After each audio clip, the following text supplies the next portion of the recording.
This is the Leadership and Insurance podcast, brought to you by FinPro Search Partners. Insurance companies are businesses and they need to look for the long term and be sustainable. We went from 0 to 1 and now it's going from 1 to 100. Insurance as a concept, as a kind of service, is brilliant. The execution is what we're looking at now. I think the companies that are going to succeed are the ones that are going to understand and master the art of intent. When we talk about innovation, we lean too heavily to think about technology and we don't think about creating a culture of innovation. I think innovation is essentially continuous improvement of existing processes and platforms and product. Right? It's got to be easy. It's got to be seamless.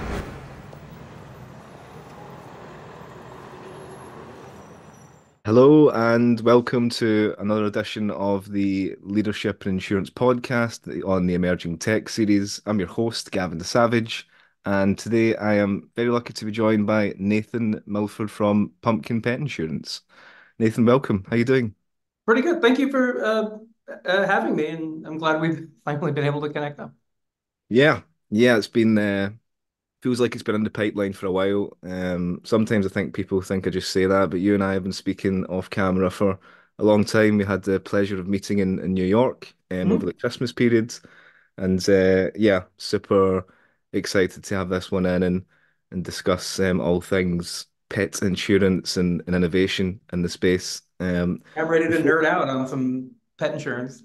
Yeah, exactly, and maybe some technology as well. But I guess for the listeners, over to you. I think it'd be great if you could introduce yourself properly in terms of your position at Pumpkin, and also leading off that, an introduction to your background generally. Going all the way back, how you got into tech and how you kind of navigated into the world of insurtech.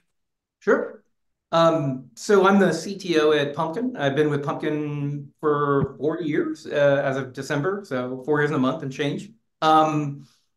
It was a 0 to 1 startup. We were incubated by Zoetis and Boston Consulting Group, and then they handed the keys over to me and a couple of other lucky people, and now we're helping pets get best care, and uncompromising care is what we're on about now.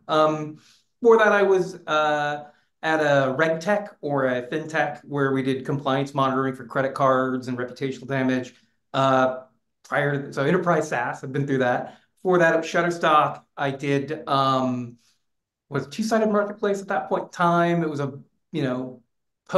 early post IPO on up to about 900 people in the company.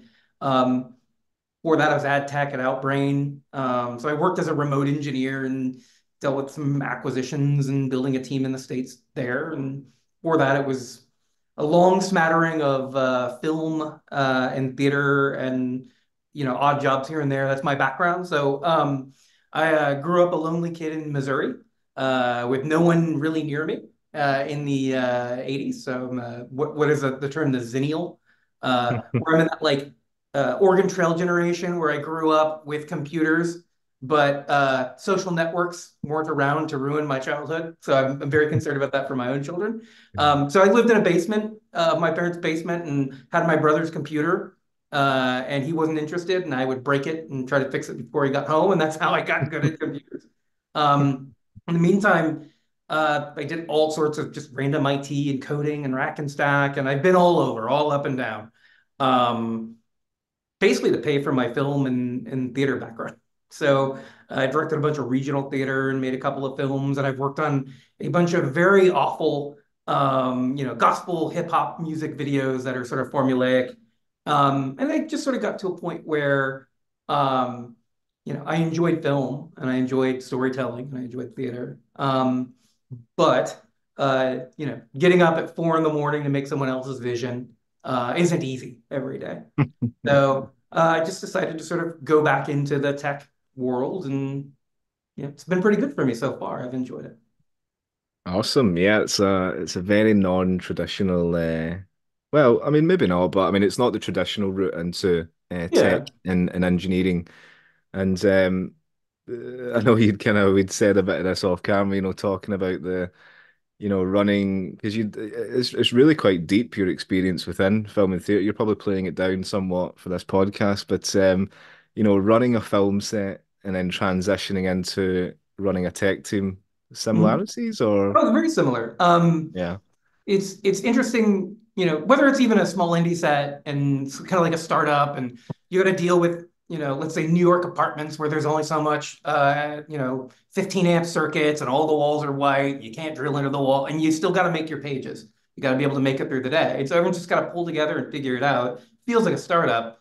On a larger set, the role of like, so I operate as a director of photography or a cinematographer. Sometimes I'd be a gaffer and I'd rig lighting and things like that. But um, the fundamental purpose of, let's say, cinematographer is to be able to take a vision, director's vision, a story you're trying to tell, something you're trying to communicate, Mm. um, and work with artists and craftspeople with different disciplines to synthesize and deliver that vision, which is what we do in engineering. Like it's you have a goal or a strategy, you have a CEO who wants to be able to articulate or change something about the world, and like I get to work with data scientists and DevOps engineers and front and back end and full stack engineers to be able to coordinate their efforts with designers and other partners across the business to be able to tell that story, pumpkin, whether it's, you know, optimizing code or deleting code, or in the end, it all really comes down to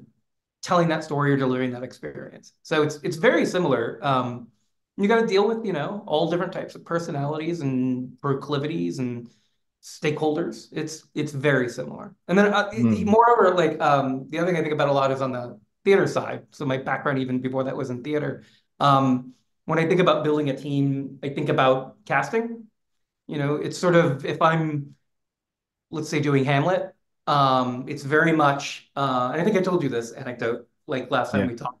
Um, when you're bringing in engineers, you're wanting to look at like the right stage and the right mindset and what to them excellence looks like, where they get their dopamine hit. Are they the type of engineer who Mm. wants to solve a puzzle but didn't care how the user is going to use it, or the type of engineer who ultimately wants to um, doesn't care how the sausage is made, but as long as people enjoy the meal type of thing, right? So you sort of need a mix of that. And like with my non-traditional background with computers, um, I have a deep appreciation for people who can show up to a meeting and maybe they can describe, the Byzantine generals problem in distributed systems with a mathematical proof, but also there is room and it is important for there to be the type of person who can talk about like Henry V, you know what I mean? And tie that metaphor to speak to other stakeholders, right? That sort of diversity of experiences and views. Like when we talk about diversity, inclusion, things like that, it's very similar in engineering, having all these different backgrounds, whether it's your education or other life experiences, it really does help you tell a better story, let's say, or bring different things to your customers. Um, Mm. I always get along really well with designers and people experience because I feel like the tech, that's what it's for. Mm. Fascinating and how it transitions. But the way you describe it, as seems very seamless in terms of similarities, to be honest. So, yeah, super interesting. And, someone that loves, you know, building clearly amongst not just engineering, but as you mentioned, you love working with design and products, really creating that. I think we touched on it again in our face-to-face meeting, that psychological safety and Yeah. building highly sophisticated systems, anyone that's not looked at Nathan's profile, he calls himself the Willy Wonka of distributed systems, and and like, what was it that attracted you to? Because coming from the fast, ever-changing, highly scalable world of the enterprise SaaS world, what was it that attracted you to, the world of insurance and pet insurance specifically? I specifically wanted a challenge. I'd been through a couple different business models, and before I went to Pumpkin and I was looking for my next thing, it was between Pumpkin and more of a developer tools, machine learning pipeline sort of Mm. SaaS kind of product. Um, and not to say that that was trivial, but I kind of knew how to do that. Yeah. I knew how to build tools for developers because like I've been one and I kind of have a lot more empathy, but I've never built a purely direct to consumer product, even Mm. though it's only part of Pumpkin's channel strategy. Yeah. Um, but also just, I like pets.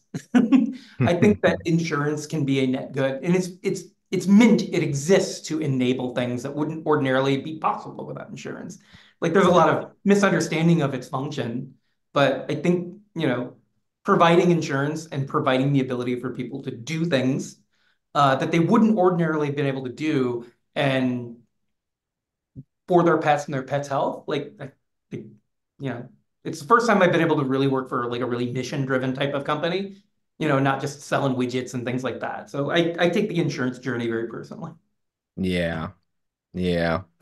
And look, before we kind of get into it, there'll be many people on that listen to this podcast specifically, who know who Pumpkin are, but it'd probably be great before we get into everything if you could give a bit of an overview of the mission, the vision, and what the business is about at Pumpkin.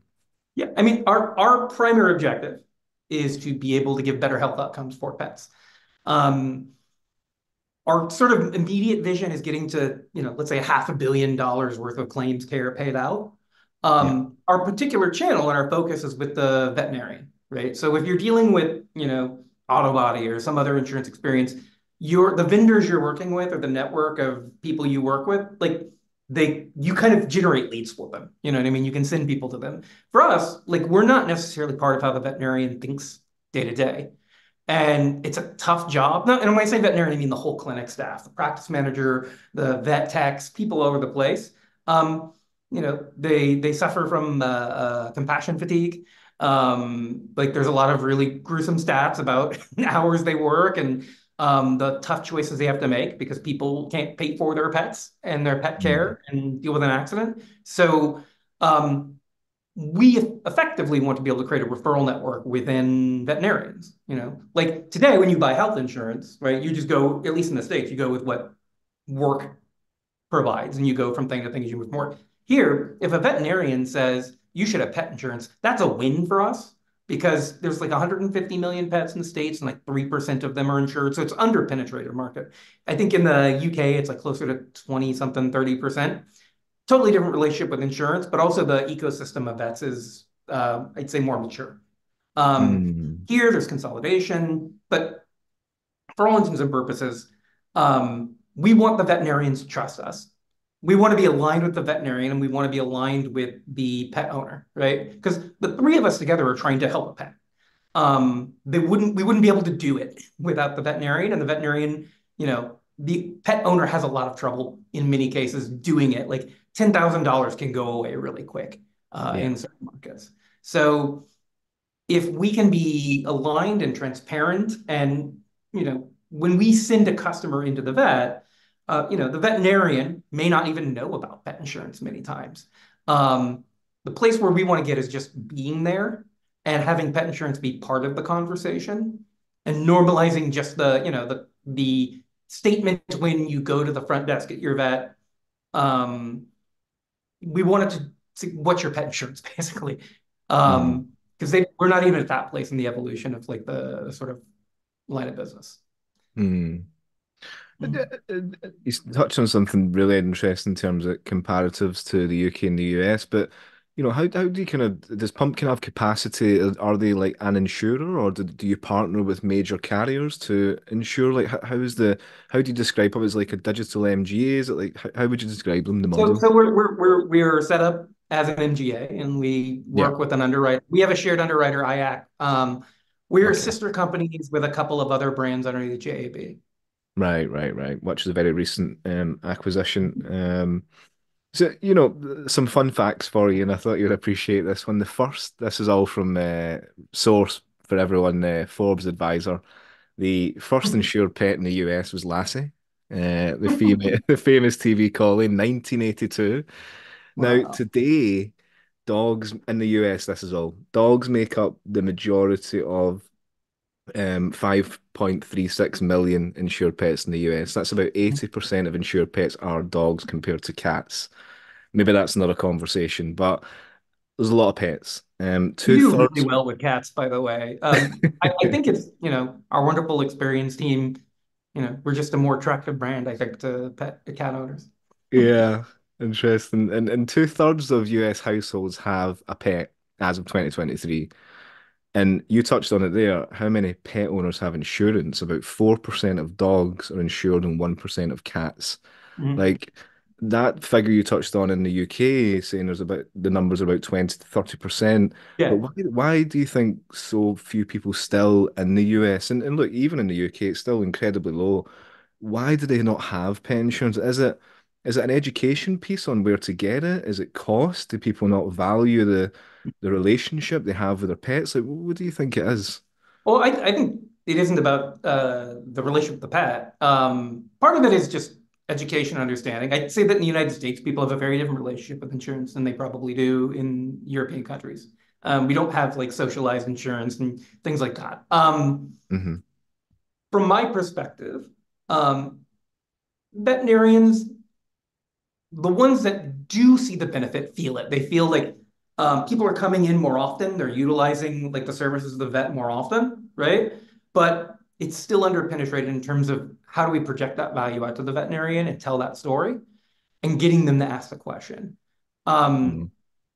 I think in a broader stage, I think a U.S. relationship with, let's say, human health insurance Hmm. versus what pet health insurance is kind of different, right? Pet health insurance is a P&C. Like in most states, it's regulated as inland marine, right? It's not even its own sort of special category in many states to be able to be dealt with. So to be able to innovate there, to be able to change the way that it's covered, to be able to do same day reimbursements or to be able to offer it structured differently, you have to get it through all the different regulators to Hmm. be able to change it. But people go in when they go to our website and they read it and they think it works like their health insurance at home. Like they can just show up to the clinic and say yes, no, yes to a thing, and then leave and then be billed later, which is it's a reimbursement model. Got it. Mhm. So there's a lot more friction, I'd say, in terms of like utilizing it. Mm.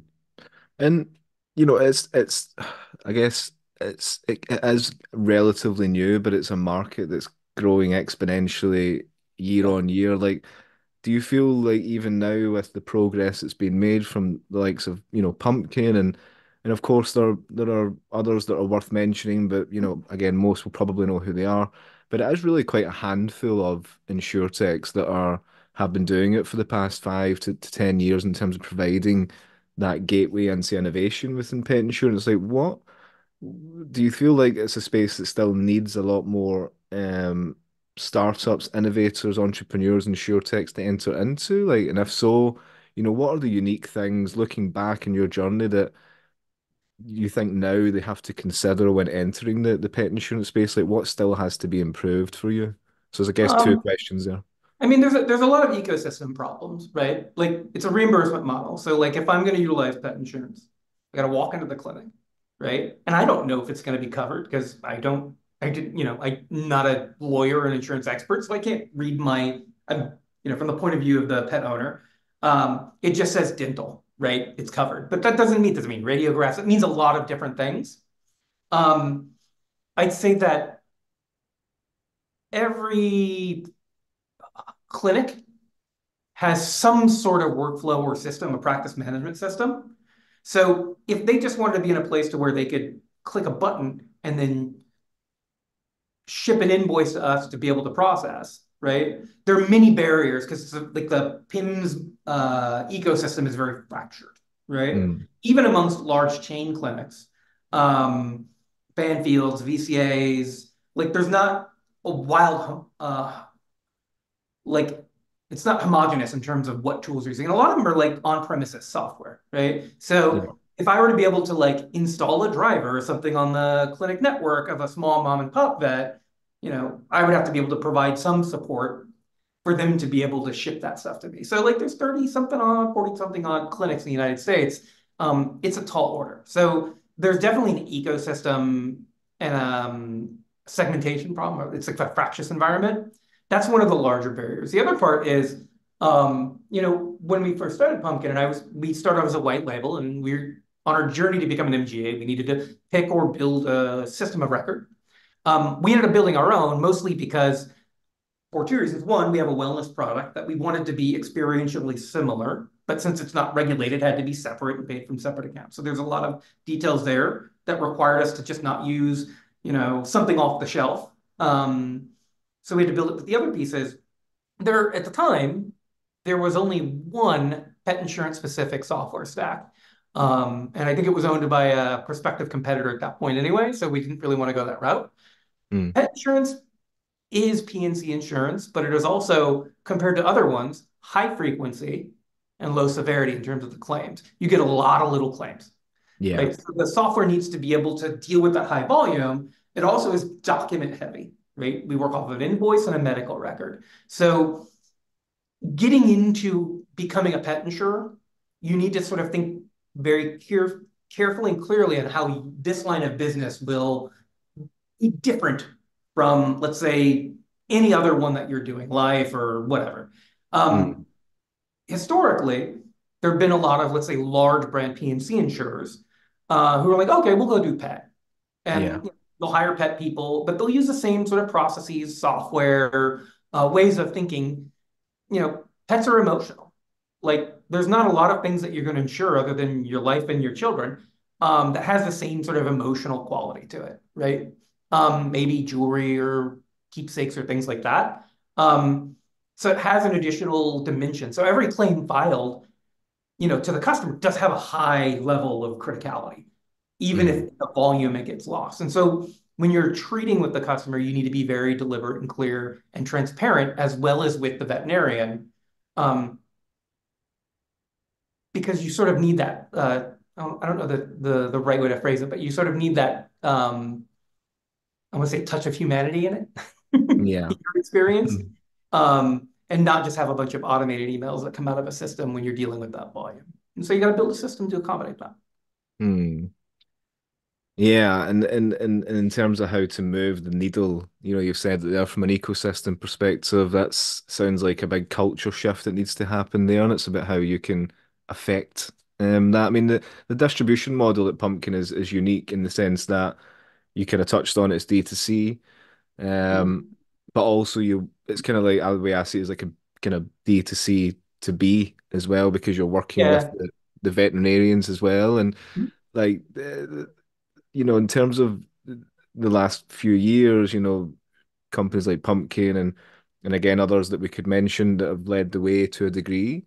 Like, Mhm. are you surprised in terms of the amount of D2C pet insurers that have been funded in recent years, and if so, what would you think that's impacted the pet insurance space to really kind of blow up in the sense that it has at the moment? Like, No, I mean, I'm not surprised at all. Like with no. that total addressable market, with that penetration, like you can definitely go in and not feel your competitors, right? Except Mm. for maybe at the clinic at the point of sale, like you're competing for brochure space and stuff like that. I'd say that VCs, private equity are all getting involved, and second to AI, right? Back type startups, like pet insurance is distinguishing itself, I think, at least within the insurance market in terms of, I get coverage and I get a bunch of other sort of trade emails and newsletters, and like pet insurance is a common theme there. And it's because it's a hot market. I'd say that for Pumpkin, um, we're targeting sort of, and our mission is around comprehensive best care, best outcomes.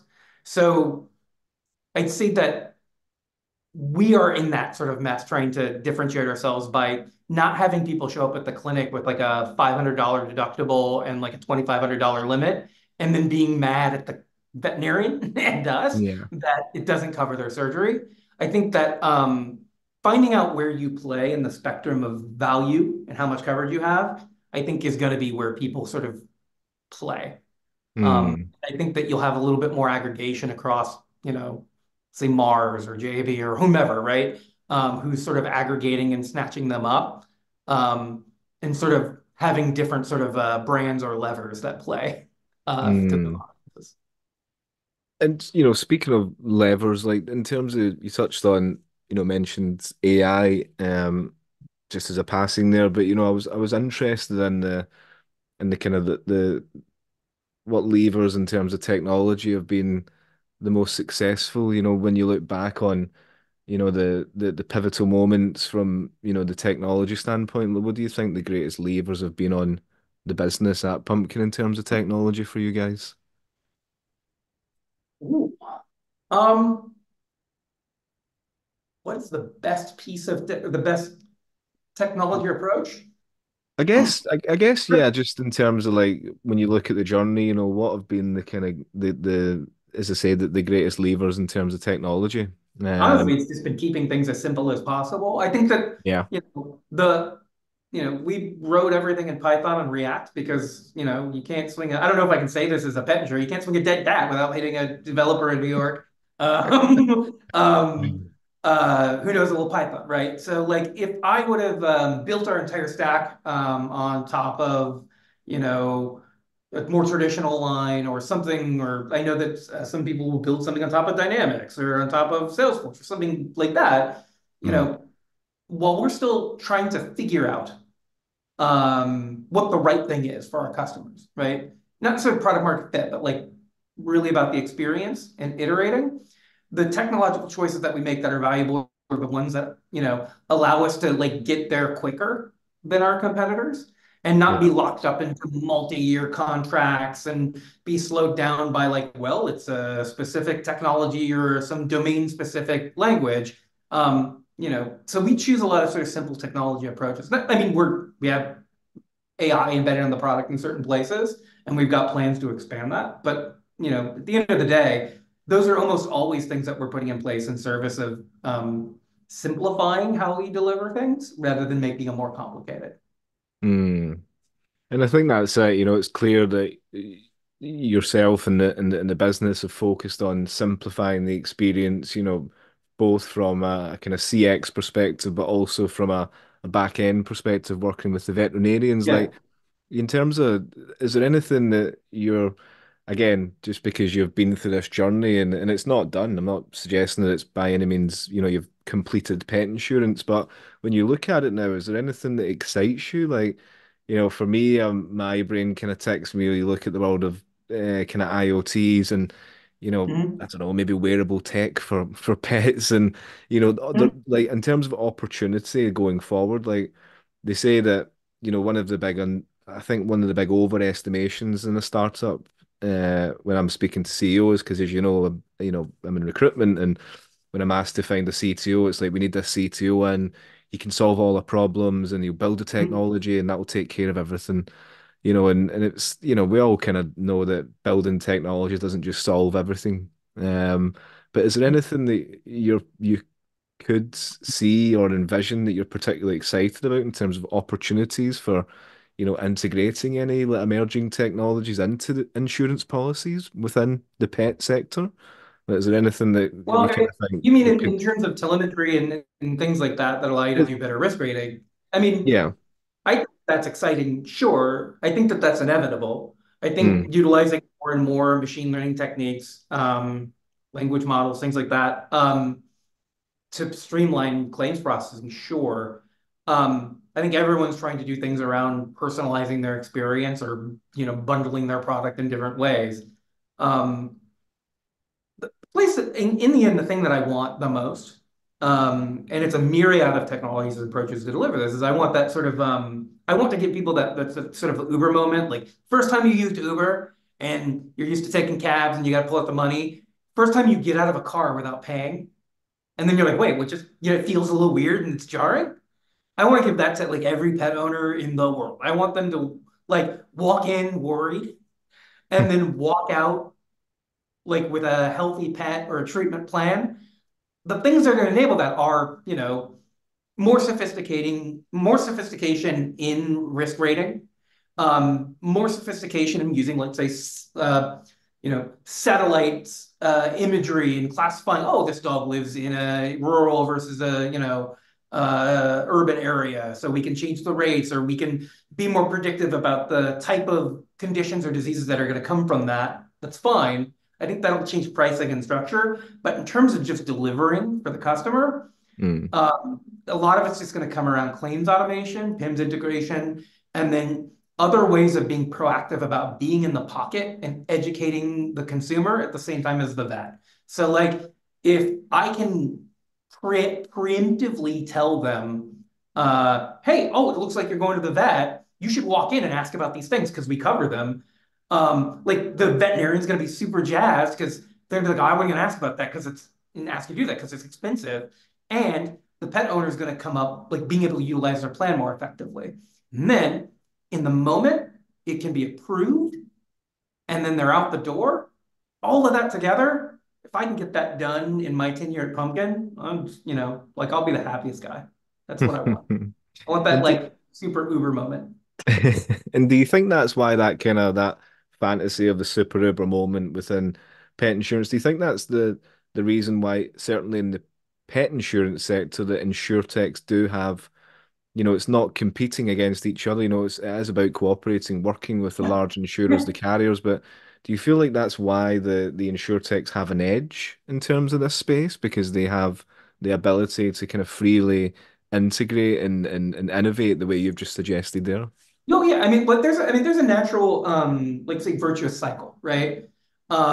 Between large carriers and players, like and insurtechs. I think insurtech, you can go out, you can iterate, you can be fast, you can test, you can try different things, you can Mm, find out what's successful.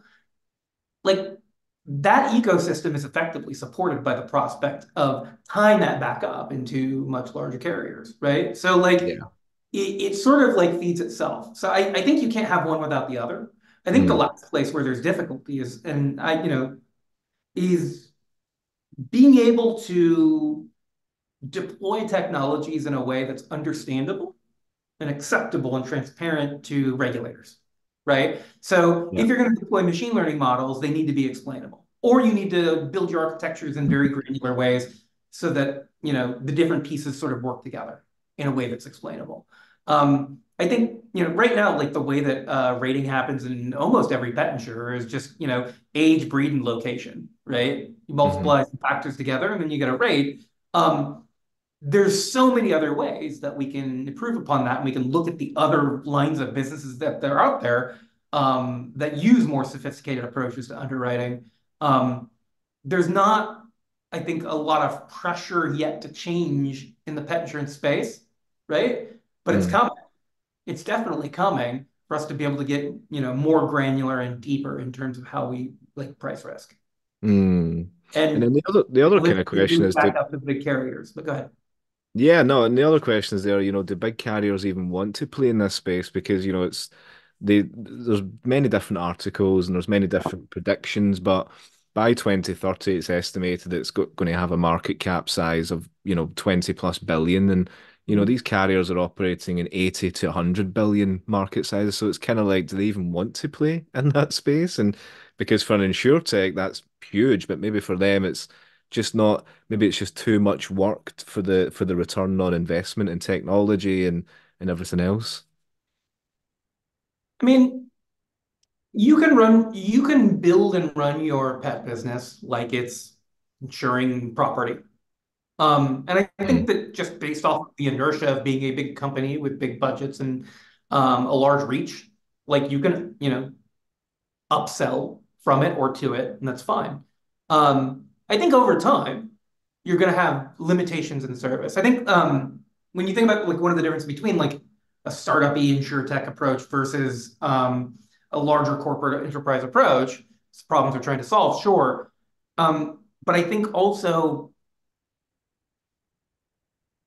I'm trying to find the appropriate word to articulate what I'm getting at. There's sort of, I don't want to sound snotty, but I might. Okay, so like there are IT-based cultures, yeah. and then there are engineering-based cultures. Uh, Product base, yeah. yeah, and so through necessity, through scale, through available talent, through available technologies, you get to a certain size, you've got to glue big things together. You've got to take, Mm, your claim system and hook it to your reporting system and your polling, and you've got to hook all these things together, and the job is integration rather than curating an experience, right? And that goes beyond just the technology stack. That's like, well, we're going to get a bunch of TPAs and, near shore, offshore, like, so by the time from a customer perspective, you are dealing with someone who's in systems or in companies away Hmm. from the people who actually are the name on your policy, right? And that creates natural barriers to the experience and to, visibility on where to innovate and where to invest. Whereas in InsurTech, like I said, we're choosing simple, flexible systems, right? Like we can change our rates in the system we've designed on a dime, right? We get them in a spreadsheet from our underwriter, we can put them in and be faster than our underwriter. Like Yeah. we have the ability to do that. Like at some point we'll scale that, maybe, but I think culturally, I don't think we will. I've got engineers who can go and glue together a transformer and glue it to our data and then take the output and put it into another system and then integrate it and wrap it with some Python. Like doing that at a larger insurer with an IT background with maybe a small engineering department, there's just so much more friction to get it done. Mm. Well, get visibility on what to do and how to do it. So something that I can do in an afternoon with my team might take 3 months of meetings, and that's not a problem, I think, for the big insurers, right? But it's definitely a trade-off you have to make at scale. Mm.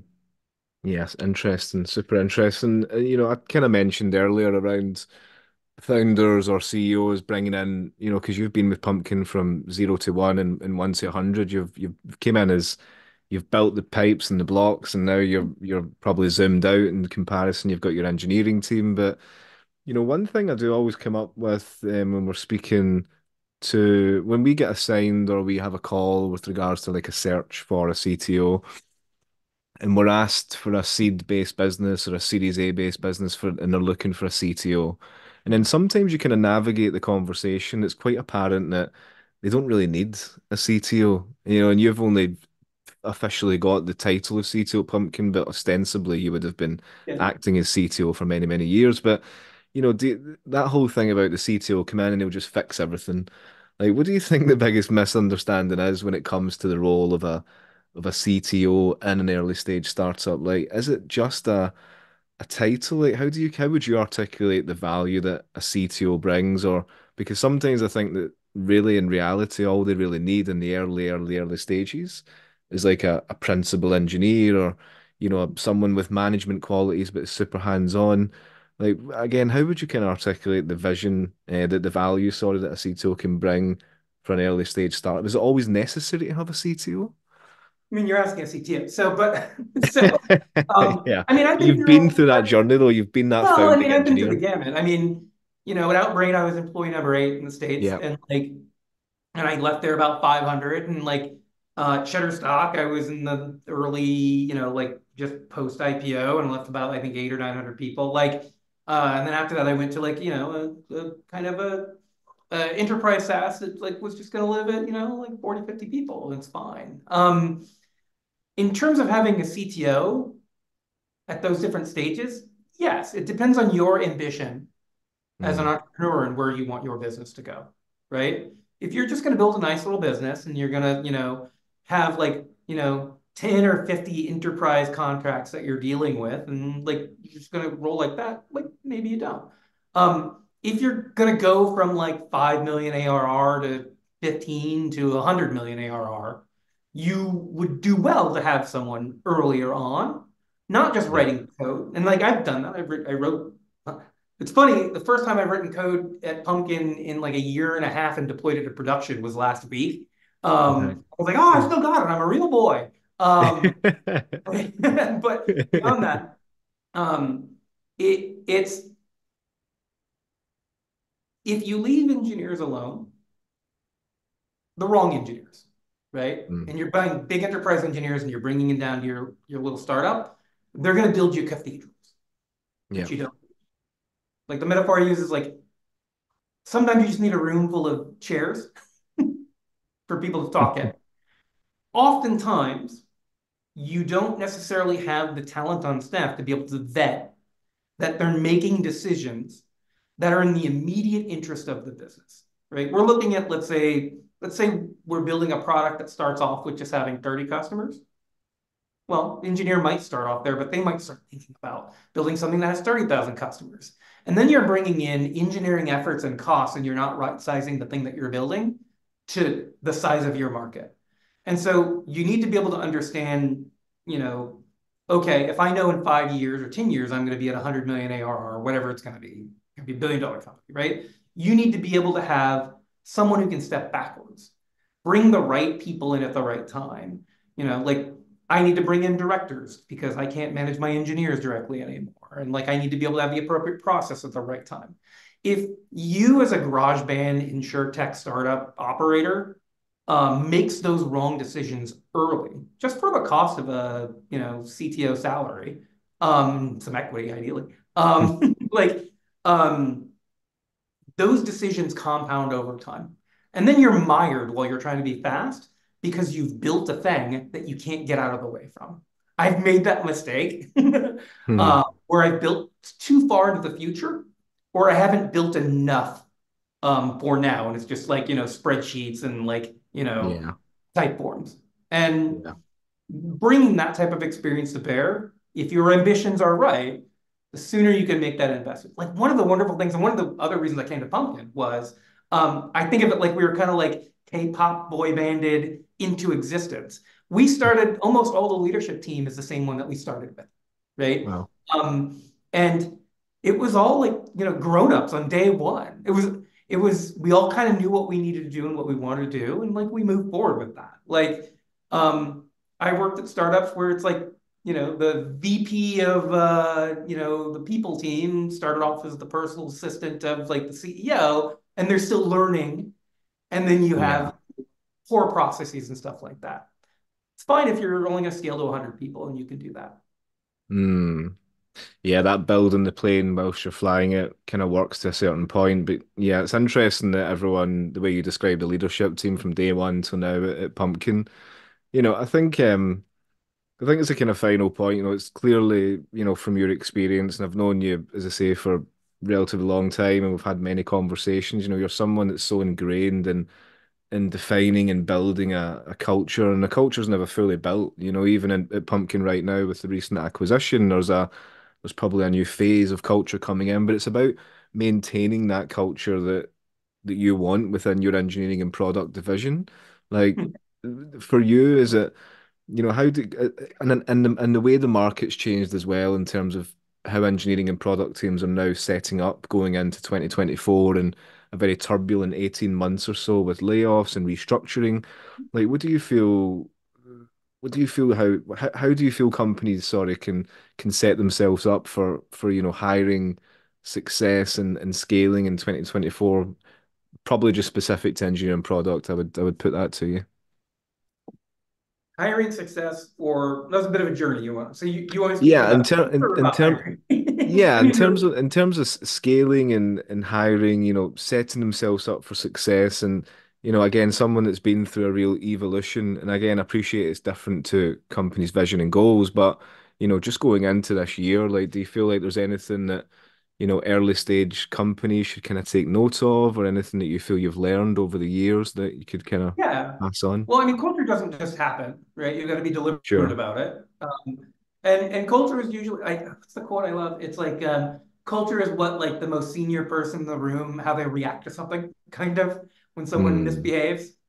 But I think beyond that, you've just got to be deliberate about your culture and recognize that it needs to evolve. You hit 100 people. Like, I remember being in like the early stand-ups at Pumpkin when there was just a handful of us, right? And like the entire company would have a daily stand-up and you could, see everyone. And now it's more people and it's distributed post-COVID, yada, yada, yada. Yeah. I think one of the early experiences I had in terms of rapid growth, Hmm. and I won't name the company, but like we were very early and then we grew really quick to the extent that we were hiring from other companies and chain hiring. And at Hmm. the rate that we were hiring, we were bringing people into the organization much faster than we were able to inculcate them with our cultural ideals, right? Hmm. And they weren't in the meetings with all the people who founded the culture and were trying to be exemplars for it. And as you're doing that chain hiring, um, you start hiring in cultures from other companies. And then Yeah. you got pockets of divergent cultures. And, you know, it gets away from a CEO really quick if you're, bringing in 10, 25, 30, 40, 100 people a week without like a really tight onboarding process and very clear mission and goal statements. Um, I'd say that that was a hard one to watch. Yeah. Uh, People making decisions like, that's not what we want to do here. Oh, well, that's what you did at your last company. Well, that's not here. Um, that creates just so much friction, and it didn't kill the company. It was a good company. It still is a good company. But I think you just have to be very deliberate. And then as you're hiring, like my casting thesis earlier, right? Like the thing is if you're hiring Hamlet, I know the story of Hamlet.